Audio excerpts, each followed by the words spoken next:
راہ ایمان. Don't forget to subscribe our channel.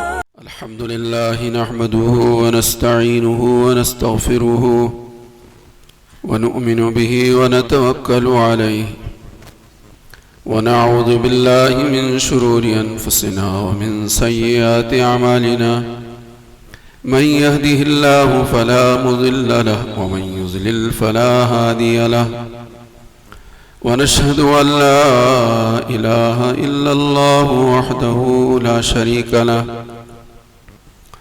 ونشهد أن سيدنا ونبينا وشفيعنا ومولانا محمدا عبده ورسوله صلى الله عليه وعلى آله وأصحابه وبارك وسلم تسليما كثيرا كثيرا.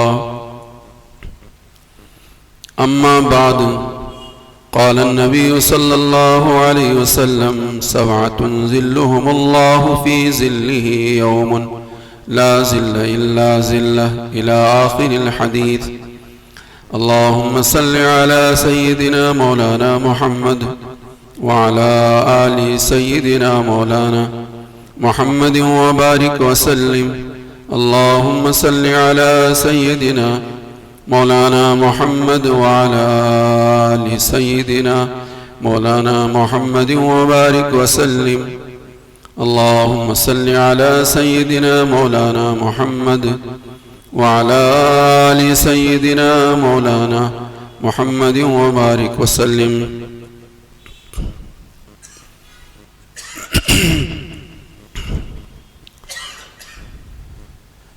میدان محشر کا تذکرہ ہو رہا تھا. جتنے لوگ دنیا میں حضرت آدم سے لے کر اب تک اور اب سے لے کر قیامت تک جتنے لوگ دنیا میں آئے ہیں یہ سب کے سب فنا ہوں گے، ختم ہوں گے. موت کے راستے سے دنیا کی زندگی چھوڑ کر آخرت کے راستے میں پہنچیں گے. لیکن دوبارہ کے سور پھونکے جانے پر سب کے سب کھڑے ہوں گے. پھر یہ تذکرہ میں نے پچھلے جمعرات آپ حضرات کی خدمت میں کیا تھا. ایک روایت کا خلاصہ یہ ہے کہ جس میں سرکار نے فرمایا کہ ایک آگ نکلے گی، چلے گی، اور لوگ آگے آگے رہیں گے اور آگ پیچھے پیچھے چلتی رہے گی. اس طرح سے دنیا کے مختلف خطوں کے لوگوں کو وہ آگ ہانکتے ہوئے لے کر میدان محشر میں پہنچ جائے گی. وہ جہاں رکیں گے وہ آگ رکے گی، چلیں گے پھر آگ چلے گی اور آگ ان کو آگے چلائے گی. یہ سسٹم رہے گا دوسری مرتبہ سور پھونکے جانے کے بعد. پچھلے جمعرات میں نے آپ حضرت کی خدمت میں رکھا تھا مختلف قسم کے لوگ ہوں گے. سواریوں پر سوار ہو کر جانے والے لوگ الگ ہوں گے، پیدل جانے والے لوگ الگ ہوں گے، اور منہ کے بل جانے والے لوگ الگ ہوں گے.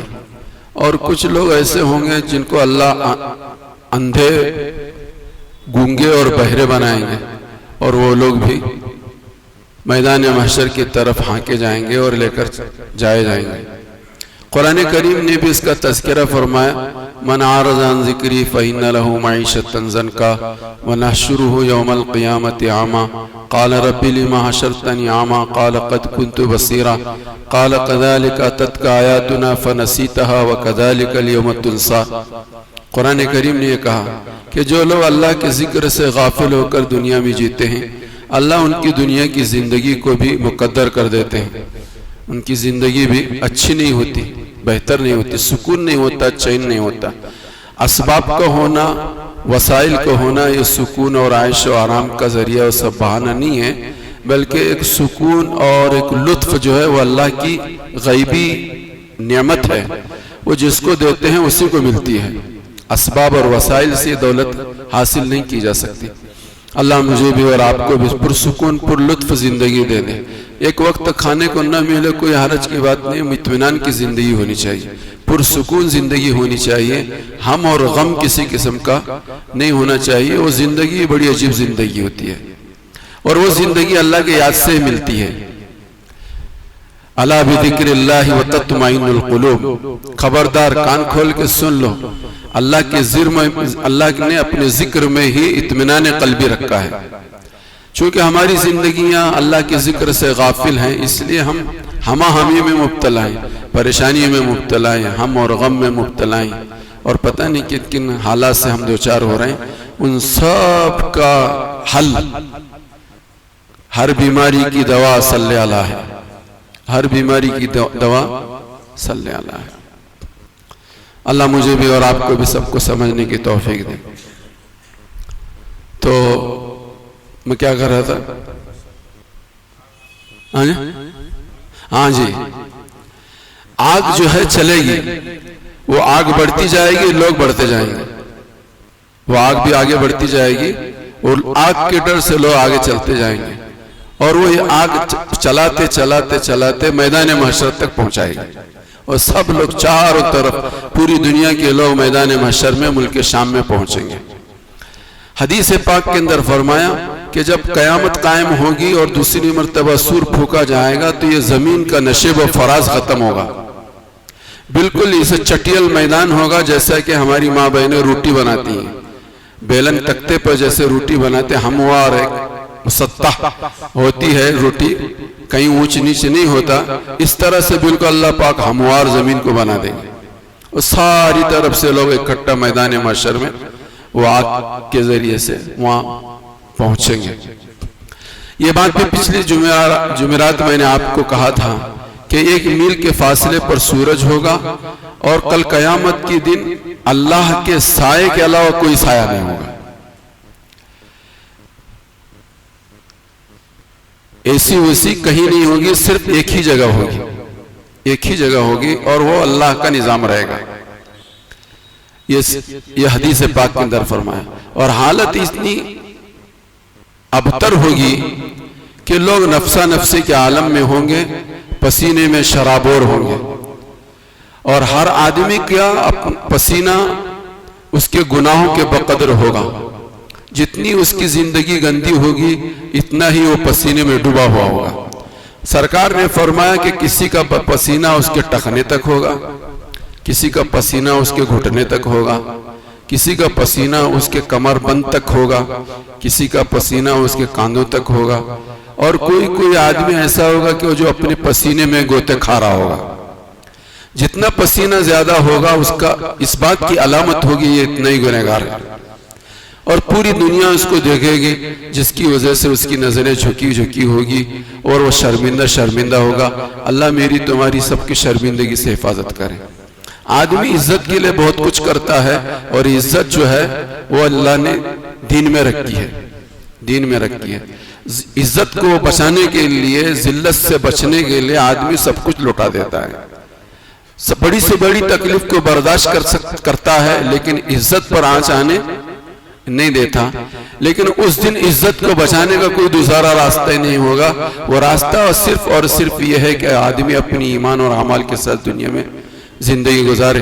اللہ مجھے بھی اور آپ کو بھی سب کو سمجھ دے۔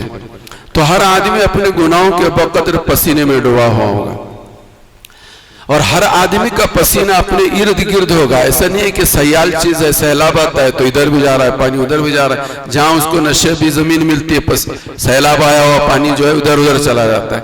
میرا پسینہ میرے ہی ارد گرد رہے گا، یہ اللہ کا نظام رہے گا، یہ اللہ کی قدرت رہے گی۔ میرا پسینہ بہ کر تمہارے پسینے کے طرف چلا جائے، آپ کا پسینہ بہ کر میری طرف ہے، ایسا نہیں ہوگا۔ ہر انسان کا پسینہ اسی کے ارد گرد رہے گا، اسی کے ارد گرد رہے گا، وہ اس کی علامت ہوگی۔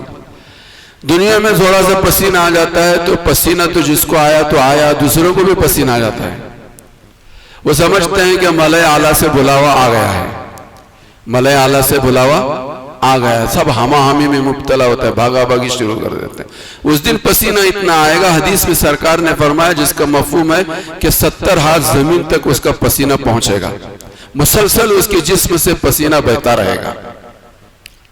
علامہ حافظ ایسے وقت میں جب صورتحال یہ ہوگی، کوئی کسی کے کام نہیں آ رہا ہوگا، نفسا نفسی کا عالم ہوگا، 1 میل کے فاصلے پر سورج ہوگا، لاکھوں درجے اس کی حرارت بڑھی ہوئی ہوگی، اس وقت میں کسی کو ایئر کنڈیشن جگہ مل جائے، اس سے بڑھ کر کوئی دولت، اس سے بڑھ کر کوئی عافیت کی چیز نہیں ہو سکتی۔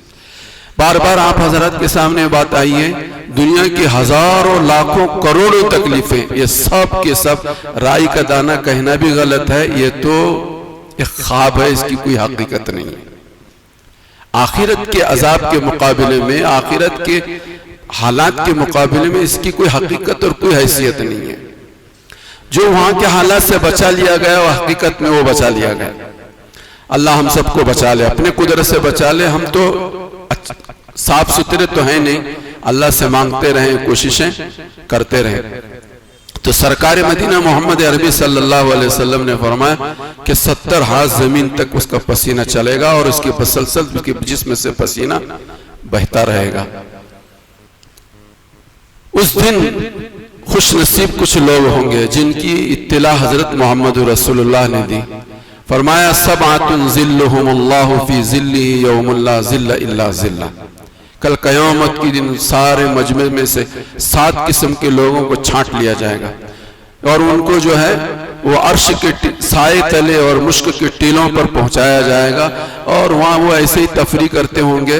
اور ایسی تقریری تو ہم سمجھنے اور سمجھانے کے لیے کرتے ہیں کہ جب کہ آدمی بالکل خوش و خرم ہو، کسی قسم کا ہم اور غم نہ ہو، اور وہ کسی گارڈن اور کسی تفریح گاہ میں پہنچا ہوا ہو اور وہاں تفریح کر رہا ہو، بالکل ایسے ہی اور اس سے لاکھوں گنا زیادہ وہ لوگ جو ہیں عرش کے ٹیلوں پر اور عرش کے سائے تلے، مشک کے ٹیلوں پر عرش کے سائے تلے وہ سیر و تفریح کر رہے ہوں گے، کھانے پینے میں مشغول ہوں گے، مست مولا ہوں گے۔ وہ 7 لوگ ہوں گے، ان 7 لوگوں میں سرکار نے فرمایا الامام العادل، الامام العادل، کہ اللہ نے جس کو کسی کا ذمہ دار بنایا ہے وہ اپنے ماتحتوں کے بارے میں انصاف کے ساتھ فیصلہ کرے، انصاف کے ساتھ فیصلہ۔ گھر کے ذمہ دار ہو تو گھر میں انصاف، محلے کے ذمہ دار ہو تو محلے میں انصاف، گاؤں کے ذمہ دار ہو تو گاؤں والوں کے جھگڑوں کے بارے میں انصاف، کسی کمیٹی کے ذمہ دار ہو کمیٹی میں انصاف، ملک کے ذمہ دار ہو تو ملک میں انصاف، پوری دنیا کے ذمہ دار ہو، جیسے کہ اقوام متحدہ آج کے زمانے میں اقوام متحدہ پورے دنیا کی ذمہ دار ہے۔ تو یہ لوگ اگر ذمہ داری کو، اپنی ذمہ داری کو محسوس کرتے ہیں اور ایمان والے ہیں اور حسن خوبی کے ساتھ انصاف کے ساتھ معاملہ کرتے ہیں، تو کل قیامت کے دن عرش کے سائے تلے ہوں گے۔ الامام العادل، الامام العادل۔ تو یہ انصاف کے ساتھ معاملے کو حل کرنے والے لوگ جو ہیں وہ کہاں رہیں گے؟ عرش کے سائے تلے ہوں گے، کہ جس دن اللہ کے سائے کے علاوہ کوئی سایہ نہیں ہوگا۔ تو سب سے پہلی چیز حضور نے یہ بیان فرمائی۔ دوسری چیز سرکار نے فرمایا رجل قلبہ معلق بالمساجد، رجل قلبہ معلق بالمساجد، کہ جن کے دل مسجد میں اٹکے ہوئے رہتے ہیں، مسجد میں ان کا جی لگتا ہے، مسجد میں آتے ہیں تو وہ مطمئن ہو جاتے ہیں، مسجد سے باہر جاتے ہیں تو پھر کب مسجد میں آئیں دل ان کا بے چین ہوتا ہے۔ جن کے دل مسجد سے اٹکے ہوئے ہیں، مسجد سے محبتیں ہیں، مسجد میں ان کو اطمینان لگتا ہے، فرمایا کہ یہ اطمینان قلبی، مسجد میں آنے پر کسی کو اطمینان ملے، اتنی بڑی دولت ہے، اتنی بڑی دولت ہے کہ کل قیامت کی دن کوئی سایہ نہیں ہوگا، اس وقت ان کو وہ سایہ ملے گا، اس وقت یہ سایہ ملے گا۔ آپ میرا دل کتنا مسجد سے اٹکا ہوا ہے، آپ کا دل کتنا اٹکا ہے، نہ میں آپ کے بارے میں فیصلہ کروں نہ آپ میرے بارے میں فیصلہ کریں۔ ہر آدمی اپنے بارے میں فیصلہ کرے کہ ہمارا بازار میں جی لگ رہا ہے کہ مسجد میں لگ رہا ہے، دوستوں کی مجلس میں لگ رہا ہے کہ مسجد میں لگ رہا ہے، کام کاج میں لگ رہا ہے کہ مسجد میں لگ رہا ہے، بیوی بچوں میں لگ رہا ہے کہ مسجد میں لگ رہا ہے۔ ہر آدمی اپنے بارے میں فیصلہ کر سکتا ہے۔ جس کا دل مسجد میں لگتا ہے وہ زیادہ تر وقت مسجد میں گزارتا ہے، جس کا جی بازار میں لگتا ہے وہ زیادہ وقت بازار میں گزارتا ہے، جس کا جی دوستوں میں لگتا ہے وہ زیادہ وقت دوستوں میں گزارتا ہے. ہمارے ساتھی ہیں, ہمارے دوست ہیں, ہمارے بھائی ہیں, ان کا وقت, ان کا جی جو اپنے دوست فرینڈ سرکل میں لگتا ہے. رات کے 12 بھی بجتے ہیں, 1 بھی بجتا ہے, اور پتہ ہی نہیں چلتا کہ 1 بجا, ان کو پتہ بھی نہیں چلتا. تو دل ان کا وہاں لگ رہا ہے. مسجد کی صورتحال کیا ہے؟ بالکل اخیر آنے والے, مسجد میں آنے والے میں بالکل اخیر وقت میں مسجد میں آ رہے ہیں, اور جانے والے سب سے پہلے بھاگا بھاگی, سب سے پہلے جانے کی کوشش. یہ مسجد سے ہماری وابستگی کی صورتحال ہے کہ مسجد میں نہ آنے کو جی چاہتا ہے, اور آئے تو نہ بیٹھنے کو جی چاہتا ہے. جلدی آنے کو جی نہیں چاہتا, اور آئے تو بیٹھنے کو جی نہیں چاہتا, جلدی سے جلدی بھاگنے کو جی کرتا ہے. گھنٹہ باہر کھڑے رہیں گے لیکن 5 منٹ مسجد میں بیٹھیں. کوئی ضروری نہیں نفل نماز پڑھو, کوئی ضروری نہیں قرآن پڑھو, مسجد میں بیٹھو. یہ بیٹھنا ہی بہت بڑی چیز ہے. یہاں بیٹھنا بھی تمہارے مسجد سے محبت کی علامت ہے. قرآن پڑھنا اور نماز پڑھنا ہی یہ بات 2 نمبر کی بات ہے. مسجد میں پرسکون طریقے پر بیٹھنا بھی یہ مسجد سے محبت کی علامت ہے. یہ تو سرکار نے فرمایا رجل قلبہ معلق بالمساجد, وہ مسلمان کے جن کے دل مسجد میں لگے ہوئے ہیں, مسجد سے اٹکے ہوئے ہیں, کل قیامت کی دن جس دن کوئی سایہ نہیں ہوگا اللہ کے سائے کے علاوہ, اللہ ان کو وہ سائے تلے جگہ دے دیں گے. بہت بڑی بات ہے. رجل قلبہ معلق بالمساجد. پھر فرمایا تیسری چیز بیان فرمائی, رجلان تحابا فی اللہ اجتمع علیہ وتفرق علیہ.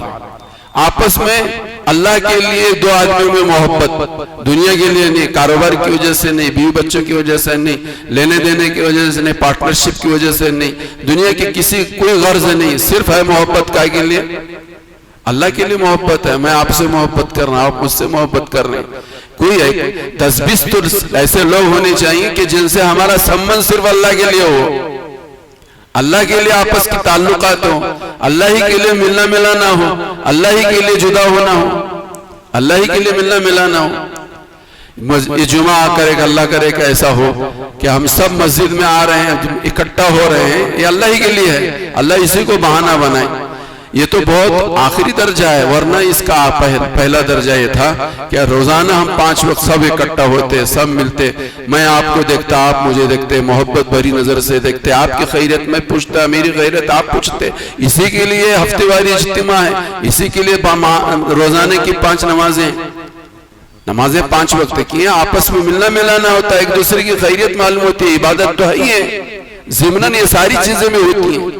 لیکن چونکہ آج دنیا کی محبت نے ایسا گھر کر لیا دل میں کہ آج نہ مجھے آپ کو سے محبت ہے, نہ آپ کو مجھ سے محبت ہے. تو بھی دنیا کی خاطر ہے, دین کے خاطر, اللہ کے خاطر آپس میں محبتیں ختم ہو گئی. اتنی بڑی دولت ہے, اتنی بڑی دولت ہے کہ کل قیامت کے دن اللہ پاک اس کی وجہ سے ہمیں سایہ عطا فرمائیں گے, اپنا سایہ عطا فرمائیں گے. وَرَجُلَانِ تَحَابَّا فِي اللَّهِ اجْتَمَعَ عَلَيْهِ وَتَفَرَّقَ عَلَيْهِ. اسی پر ہم جدا ہو رہے ہوں, اسی پر ہم مل رہے ہوں, اتنی بڑی دولت ہے. سرکار مدینہ صلی اللہ علیہ وسلم نے فرمایا دوسری چیز, دوسرے نمبر پر فرمایا شاب نشا فی عبادت ربہ. وہ نوجوان جو نوجوانی میں اللہ کی عبادت کرتا ہے, نوجوانی میں اللہ کی عبادت کرنے والا, اس کا درجہ بہت بڑا اس تہجد گزار سے بھی ہے کہ بڑھاپے میں جس نے تہجد گزاری شروع کر دی. تہجد پڑھنے والا بڑھاپے میں تہجد پڑھ رہا ہے, تو تہجد نے پڑھے گا تو اور کیا کرے گا, نیند تو آتی نہیں تجھے, تو کیا کرنا ہے, نماز پڑھے, تہجد پڑھ رہا ہے. اس نوجوان کی بڑی اہمیت ہے اس تہجد گزار سے کہ جو جوانی میں اللہ کو یاد کرتا ہے, نمازوں کا اہتمام کرتا ہے, مسجد سے اپنا سمبند اور رشتہ جوڑتا ہے, دین سے تعلق رکھتا ہے, دین کے خاطر اور اللہ کی محبت میں آپس میں ایک دوسرے سے ملتا جلتا ہے. ایک بات حضور نے یہ بھی بیان فرمائی ہے, المؤمن الذي يخالط الناس ويصبر على آذاهم اعظم اجرا. کہ ایک وہ آدمی مسلمان ہے کہ الگ تھلگ رہتا ہے, کسی سے ملنا بھی نہیں جلنا بھی نہیں, اپنی عبادت, اپنی نماز, اپنا روزہ, اپنا صدقہ, اپنا آج, تم سے نہ کوئی لینا دینا, نہ کسی سے کوئی لینا دینا. ایک آدمی ایسے کچھ لوگ رہتے ہیں, لیکن حضور نے فرمایا وہ مومن اجر کے اعتبار سے بہت بڑا ہوا ہے. المؤمن الذي يخالط الناس ويصبر على آذاهم.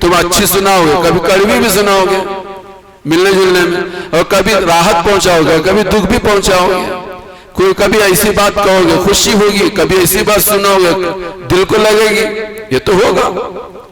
تو حضور نے فرمایا کہ وہ جو آدمی لوگوں سے ملتا جلتا بھی ہے اور ان کی طرف سے پہنچنے والی تکلیفوں برداشت کرتا ہے، اجر کے اعتبار سے بہت بڑا ہوا ہے وہ آدمی اس مومن سے جو لوگوں سے ملتا نہیں، ان کی طرف سے آنے والی تکلیفوں کو برداشت کرتا نہیں،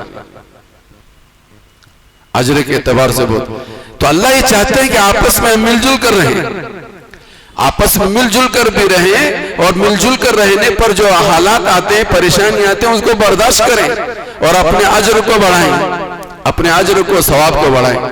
تو سرکار مدینہ محمد عربی صلی اللہ علیہ وسلم نے فرمایا شاب نشا فی عبادت ربہ، وہ نوجوان اللہ کی یہاں کل قیامت کے دن عرش کے سائے تلے ہوگا جو جوانی کے زمانے میں اللہ کی عبادت کرتا تھا۔ ہمارے نوجوانوں کا اللہ ایسا بنا دے۔ جوانی زندگی کا اصل سرمایہ ہے، ساری زندگی کا اصل سرمایہ ایک انسان کی جوانی کا زمانہ ہے۔ جو جوان اپنی جوانی کے زمانے میں اللہ سے اپنا سمبند رشتہ جوڑ لے وہ بہت مبارک نوجوان ہے، بہت مبارک نوجوان ہے، عرش کا سایہ اسے کل قیامت کے دن ملے گا۔ حضور نے ایک بات یہ بیان فرمائی، ان 7 لوگوں میں ایک آدمی وہ ہے کہ جو آپس میں ایک دوسرے کو اللہ کے لیے کچھ دیتے لیتے ہوں، ایسا دیتے لیتے ہوں کہ دوسرے کو خبر نہ ہو، آپس میں ہدیہ لینا دینا، کچھ ضرورتوں کے موقع پر لوگوں کا تعاون کرنا، یہ اتنی بڑی چیز ہے، اتنی بڑی چیز ہے کہ جس کی وجہ سے کل قیامت کے دن اللہ اسے عرش کے سائے تلے رکھیں گے، بہت بڑی چیز ہے۔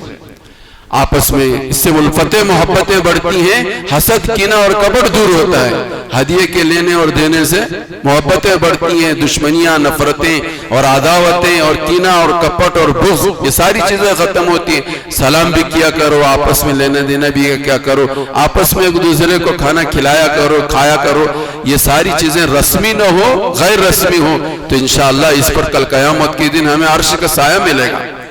حضرت محمد رسول اللہ صلی اللہ علیہ وسلم نے 7ویں چیز یہ بیان فرمائی کہ وہ مومن کہ جو رات کی تنہائیوں میں جو ہے اللہ کو یاد کر رہے اور اللہ کو یاد کر کے اس کے سامنے آنسو بہائے، فرمایا کہ کل قیامت کی دن وہ عرش کے سائے تلے ہوں۔ یہ 7 لوگوں کا ایک روایت میں اللہ کے نبی حضرت محمد رسول اللہ صلی اللہ علیہ وسلم نے فرمایا یہ 7 لوگ عرش کے سائے تلے ہوں گے جبکہ سورج 1 میل کے فاصلے پر ہوگا، عرش کے سائے کے علاوہ کوئی سایہ نہیں ہوگا، نہ درخت ہوگا، نہ چھت ہوگی، نہ کچھ ہوگا۔ اس وقت جو حالت ہوگی علامہ حافظ، یہ خوبیاں ہمارے اندر ہوں گی انشاءاللہ، ہم بہت اچھی زندگی آخرت کی زندگی گزاریں۔ تو حضرت محمد رسول اللہ صلی اللہ علیہ وسلم نے فرمایا کہ سارے کے سارے لوگ جو ہیں وہ میدان محشر میں اکٹھا ہوں گے، پانی پینے کا نظام صرف حضرت محمد رسول اللہ صلی اللہ علیہ وسلم کے دستے مبارک سے اس امت کے لیے چلے گا، دستے مبارک سے چلے گا، جامع کوثر حوض کوثر پر پلایا جائے گا۔ حضور علیہ السلام سے سوال کیا گیا یا رسول اللہ آپ اپنی امت کو پہلا پانی پلائیں گے اور ایسا پانی ہوگا کہ جس پینے کے بعد پھر کبھی انسان کو پیاس نہیں لگے گی، پیتا رہے گا لیکن لطف کے لیے پیے گا، جس طرح سے آپ لوگ تھمس اپ یہ اور وہ پیتے ہیں، شربت پیتے ہیں، اس طرح سے پیتا رہے گا لیکن انسان کو کبھی پیاس ستائے گی نہیں، جامع کوثر دست مبارک سے جب پیے گا۔ تو یہ ایک ہی حوض لگا ہوا ہوگا پوری امت مسلمہ کے لیے، حضرت محمد رسول اللہ کا حوض کوثر، اور حضور اپنے دست مبارک سے پلائیں گے۔ لیکن کس کو پلائیں گے؟ سرکار نے فرمایا کہ حضور سے پوچھا گیا کہ آپ اپنی امت کو پہچانیں گے کیسے؟ تو حضور نے فرمایا کہ غرن محجلین بین اثر الوضو، کہ میری امت کی علامت یہ ہوگی کل قیامت کی دن میرے حوض پر آئیں گے تو میں ان کو دیکھ کر پہچانوں گا کہ ان کے اعضاء وضو اگر چمک رہے ہوں گے تو میں سمجھوں گا کہ میرا امتی ہے، یہ میرا امتی ہے۔ یہ صرف امت محمدیہ کی خصوصیت ہے، یہ صرف امت محمدیہ کی خصوصیت۔ جو لوگ 5 وقت کی نماز کا اہتمام کرتے ہیں، نماز سے پہلے وضو کا اہتمام کرتے ہیں، کل قیامت کے دن میدان محشر میں حوض کوثر پر جانے کے وقت ان کے اعضاء ایسے چمکیں گے، ان کا چہرہ، ان کے ہاتھ، ان کے پیر جیسے کہ چاند چمکتا ہے، حضور دیکھ کر پہچانیں گے کہ میرا غلام ہے، یہ میرا امتی ہے، حضور اس کا استقبال فرمائیں گے، اسے بلائیں گے اور اس کو پانی کوثر پلائیں گے، جس کے پینے کے بعد پھر ایمان والے کو کبھی پیاس نہیں لگے گی، پیاس نہیں لگے۔ جو لوگ وہ نمازوں کا اہتمام ہی نہیں کرتے تو وہ اپنے بارے میں سوچے، وہ اپنے بارے میں سوچے۔ میرے بھائیوں بزرگوں دوستو، بہت اہم مسئلہ ہے، بڑا اہم مسئلہ ہے، بڑا مسئلہ ہے۔ اس لیے کہتے ہیں کہ وضو خوب مبالغے کے ساتھ کرو، مبالغے کے ساتھ کرو۔ اعضاء وضو کو مبالغے کے ساتھ دھو، کونیوں تک دھونا ہے، کونیوں کے اوپر تک دھو، کونیوں تک دھونا تو فرض ہے، جہاں تک دھو گیا وہاں تک چمکیں گے ہاتھ۔ اگر کسی نے یہاں تک دھویا ہے تو یہاں تک چمکے گا، کسی نے یہاں تک دھویا ہے تو یہاں تک چمکے گا۔ یہ پورا ہاتھ ہی ہے، یہ پورا ہاتھ ہی ہے۔ ٹخنوں تک دھونا فرض ہے، اس ٹخنوں سے اوپر دھو، جتنا دھو سکتے ہیں اتنا دھوئیں گے۔ یہ اسی وقت ہوگا کہ جب ہم اور آپ جو ہے اپنے گھروں سے وضو کر کے آنے کے عادی ہوں۔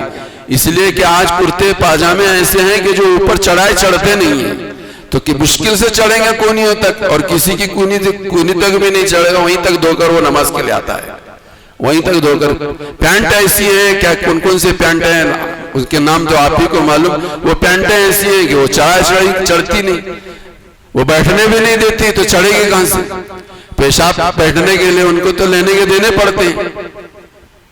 حالات ایسے ہیں، ایسے ہمارے کپڑے پہنے، یہ کپڑے جو ہیں ہمارے راحت کا ذریعہ نہیں، مصیبت کا ذریعہ ہے۔ کپڑے تو اس لیے تھے کہ راحت ملے اس سے، لیکن کپڑے ہم نے ایسے بنا لیے کہ اس میں راحت نہیں ہے، مصیبت ہے، مصیبت ہی مصیبت ہے۔ اور دنیا کی مصیبت تو ہی ہے، کل قیامت کی مصیبت بہت بڑی مصیبت ہے کہ جو لوگ وضو کرتے ہیں اور گھروں سے وضو کر کے آنے کے عادی ہیں، وہ اپنے گھروں میں اوپر تک بھی دھو سکتے ہیں، اپنے پیروں کو اوپر تک دھو سکتے ہیں۔ جہاں تک دھونے کا اہتمام کریں گے انشاءاللہ وہاں تک یہ ہمارے اعضائے وضو چمکیں گے، اور جب چمکیں گے تو حضور دیکھ کر پہچانیں گے کہ میرا امتی ہے، استقبال کریں گے اس کو بلائیں گے اور اس کو اپنے دست مبارک سے جام کوثر پلائیں گے۔ اللہ پاک مجھے بھی اور آپ کو بھی سب کو سمجھنے کی توفیق عطا فرمائے۔